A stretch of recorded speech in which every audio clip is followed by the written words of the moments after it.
Dad always said, "Chloe, you're as tough as the old boots I fish in." And he wasn't wrong.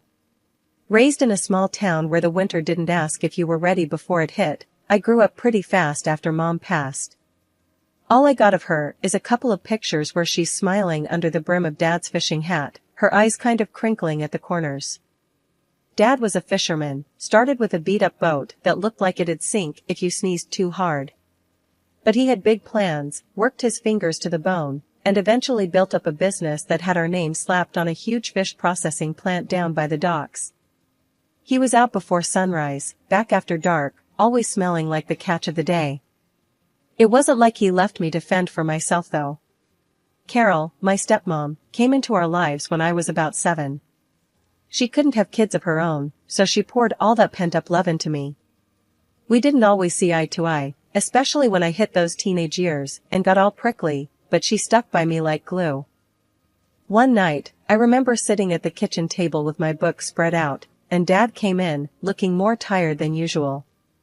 Carol had fixed him his favorite, salmon, pan-fried just right, and he slumped down at the table, gratefully. "Thanks, love," he said to Carol, then turned to me with a look. "School going okay, kiddo?"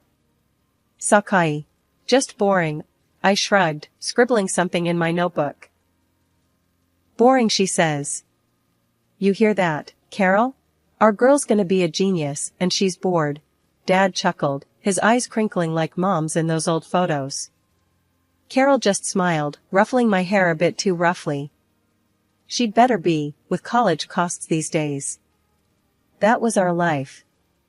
Simple, sometimes a bit rough, but filled with enough laughter to keep the cold out. When high school was done, I was itching to see more than icy roads and fish. I told Dad I wanted to go to California for college. He wasn't too thrilled at first, all that distance, but he knew I had it in me to make something of myself. "California, huh? You'll melt out there." He'd joke, but one evening, he got serious. We were fixing one of the nets, hands all tangled up in ropes and seaweed. "Dad, I gotta go. It's not enough here for me," I admitted, not wanting to hurt him but needing him to understand. He was quiet for a long moment, just working the ropes. Then, he nodded. "All right, Chloe. You go make us proud. But promise you'll call your old man, huh?" So I went. Off to California with my dreams in one hand and a promise in the other. Maybe I was naive, maybe just young, but either way, I was ready, or so I thought. Stepping off the plane in California, the sun hit me like a slap in the face, warm and bright and relentless.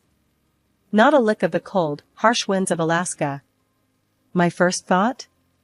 Dad was right, I was gonna melt. College was a whole new world. Campus was buzzing with folks from all corners, talking fast about things I hadn't even heard of. I bunked with a girl named Jess, a local who took one look at my flannel and boots combo and said, "You're not in Alaska anymore, girl." "I can see that," I shot back, trying not to feel like a fish out of water. Jess laughed, a good, hearty sound. "You'll fit in just fine. Everyone does eventually." Classes kicked my butt at first.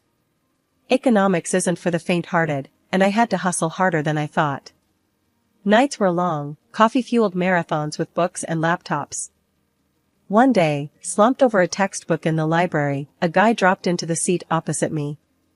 He had a smile that seemed too easy. "That looks intense. Preparing to take over the world?" "Just trying not to fail my midterms," I said, pushing up the glasses that had slid down my nose. "Ah, the humble student life. I'm Michael, by the way." He extended a hand, and I shook it, noting the firm grip. "Chloe.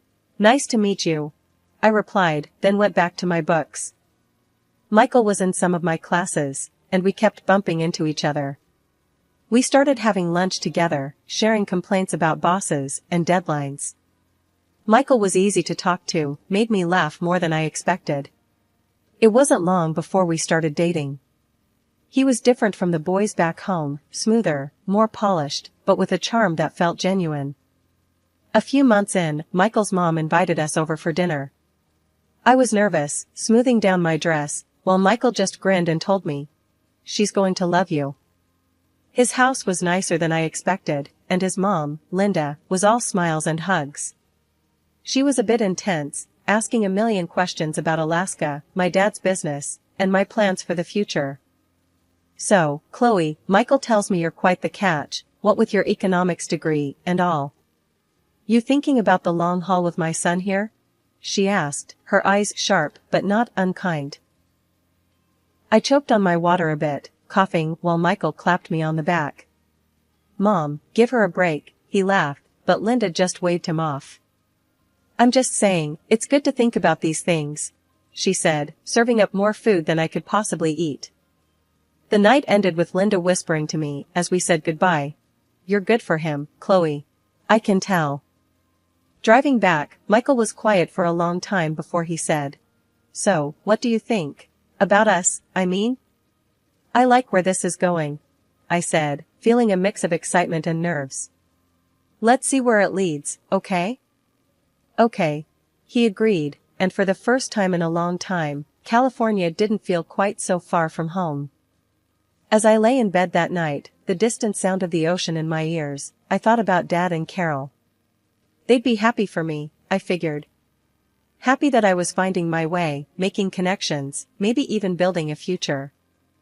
The wedding was a blur, flowers, smiling faces, and a dress that felt a bit too tight. After all the dancing and cheers, when we finally settled into living at his mom Linda's house, reality started to set in. "Chloe, you'll see, it's easier this way. Mom needs us, and we can save up for our own place," Michael reassured me one evening as we unpacked our wedding gifts in what used to be his old room.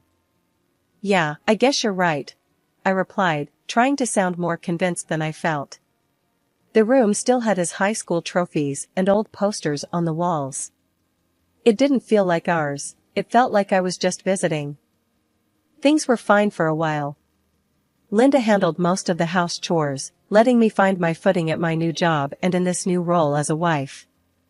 But about 6 months in, everything changed overnight. "I went to the doctor today, Michael.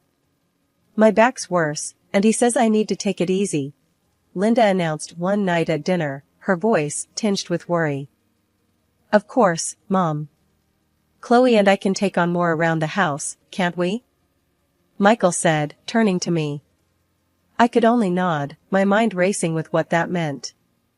Before I knew it, Linda's version of taking it easy meant I was doing everything from cleaning to cooking, with her supervising from a kitchen chair.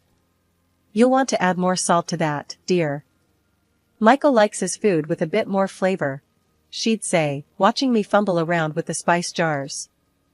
One day, as I was elbow-deep in scrubbing the bathroom, Michael called me. "Hey, Chloe, Mom's really not doing well." I was thinking, maybe you should consider taking some time off work to handle things around here. I stopped scrubbing, the sponge dripping in my hand. "Take time off? Michael, I just started getting the hang of things there," I protested, feeling a mix of anger and disbelief. "It's just temporary, babe. For Mom, we need to look out for her," he pushed, his voice firm, leaving no room for argument. So, I did it.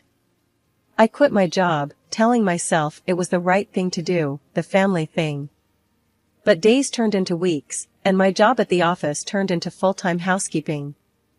Linda's health issues seemed to vanish when it came to critiquing my cleaning. I'd vent to Michael when he got home, but it was like talking to a brick wall. "She's just trying to help, Chloe. You know how she is," he'd say, brushing it off, making me feel smaller and more isolated each time. Every day was a marathon of chores. I scrubbed, dusted, and cooked with all the energy I could muster, but Linda always found fault. "You missed a spot there, just behind the couch. And use more elbow grease, will you? It's still not clean," she would say, her voice sharp, cutting through the hum of the vacuum cleaner. Cooking was another battlefield. No matter how carefully I followed recipes or tweaked them to what I thought were her tastes, Linda's verdict was the same. After barely tasting a dish, she'd push her plate away slightly and sigh. "Bland and tasteless, Chloe. You really should take some cooking lessons." Michael, ever his mother's son, only shrugged off my complaints. Mom said in her ways, Chloe. She just wants to help you get better at this stuff. He'd say, his words meant to soothe, but only adding salt to my wounds. His indifference stung almost as much as his mother's critiques. One fateful day, the old washing machine decided it had enough. I was halfway through a load of laundry when it shuddered, clanked ominously, and then stopped. Smoke wafted from the motor like a distress signal. The sinking feeling in my stomach matched the silence of the now-dead machine. Linda came rushing in, drawn by the noise. Her reaction was volcanic. "Look what you've done now. That was a perfectly good washing machine, and you've broken it because you can't even operate a simple machine correctly." Her words were like daggers, and her voice rose with every syllable.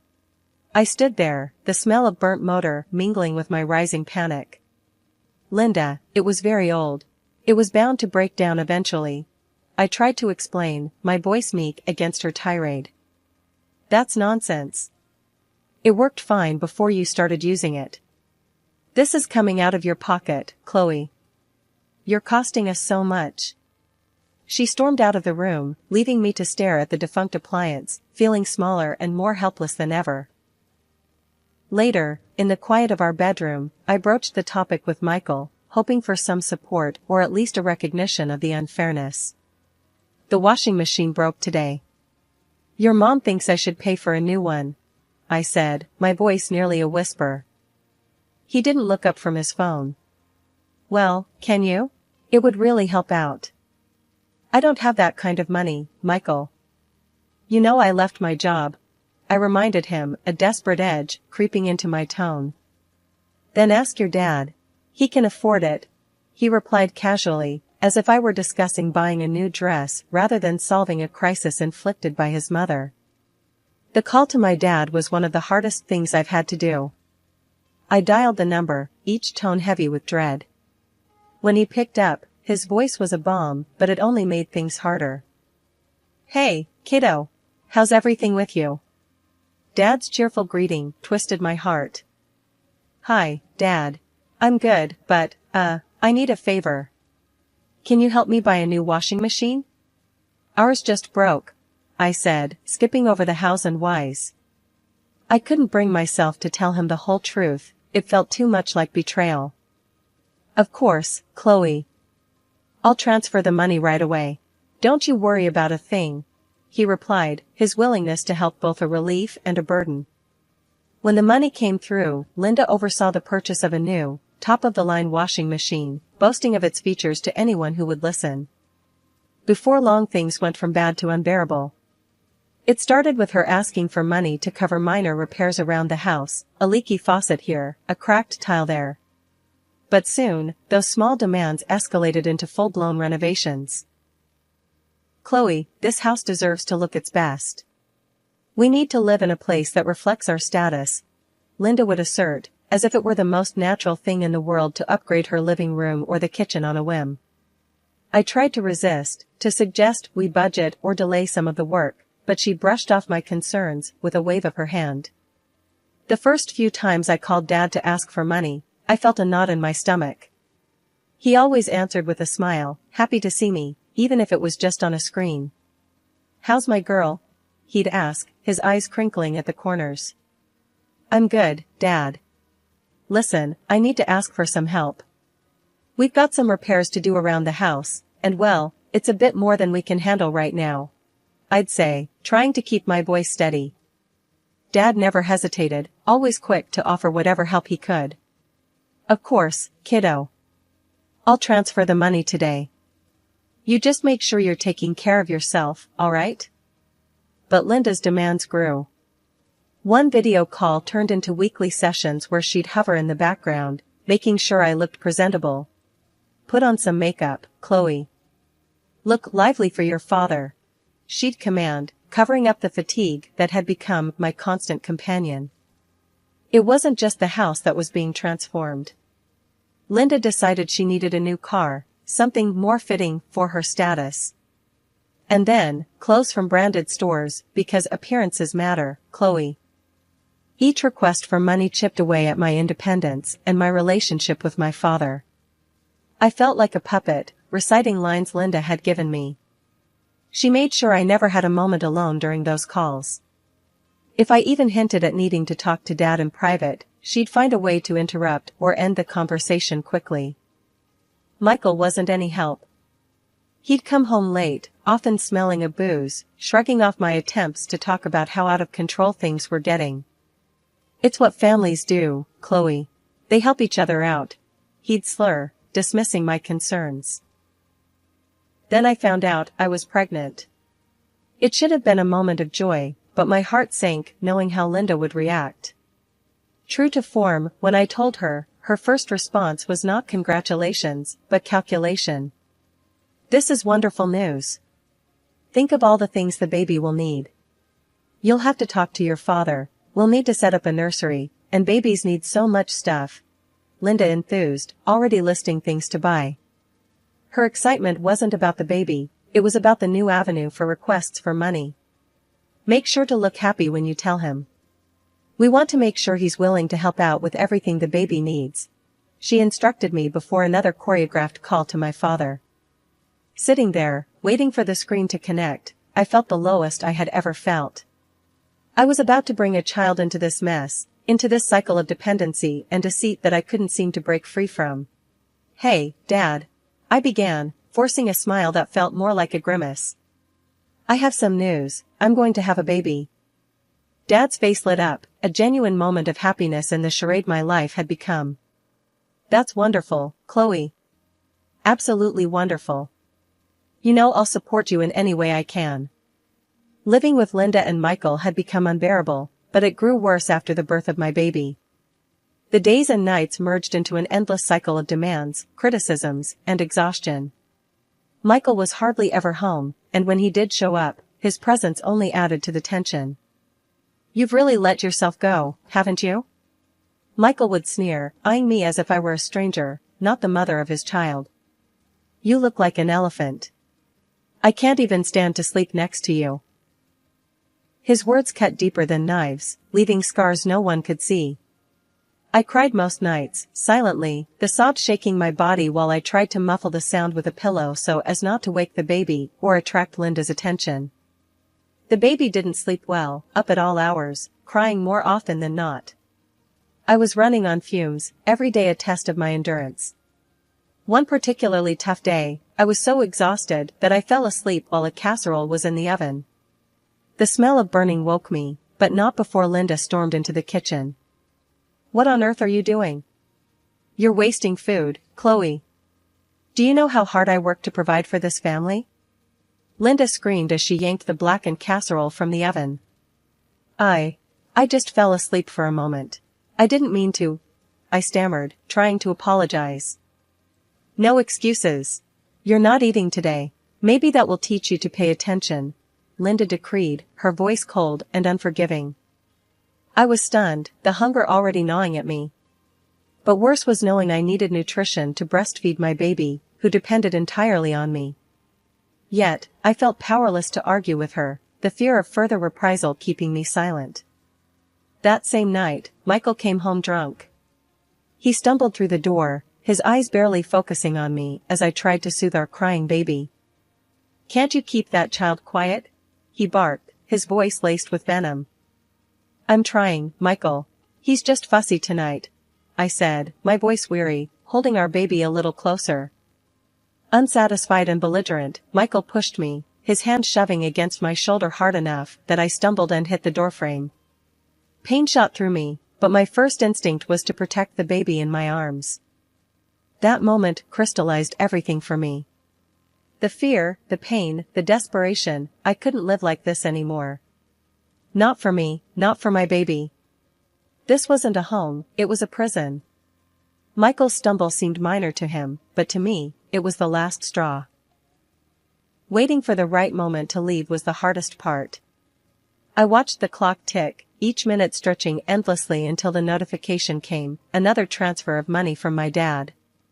It was then I knew I had to make my move. Michael and Linda were both out for the day, and the house felt strangely silent, almost like it was holding its breath along with me. I dressed quickly, pulling on my old warm jacket and wrapping my baby tightly in his blanket. Every movement was calculated, silent, the fear of them coming back early gnawing at my insides.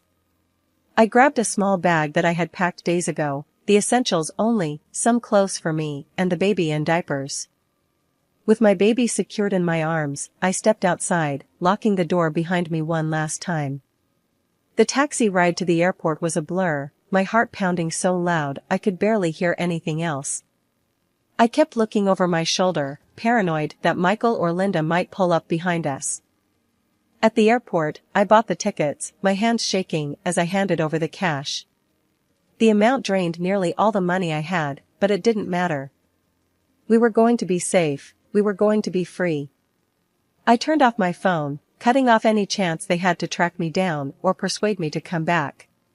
Landing in Alaska was like stepping into another world. The biting cold slapped me awake from the haze of anxiety and fear that had clouded my mind. I hailed another taxi and gave the driver my dad's address. As we drove, the familiar landscapes of my childhood rolled past, each mile bringing a surge of memories and a flicker of hope. I arrived at my dad's house late at night. The porch light was a beacon in the darkness. With my baby now asleep against my chest, I walked up the steps and rang the doorbell. The wait felt like an eternity.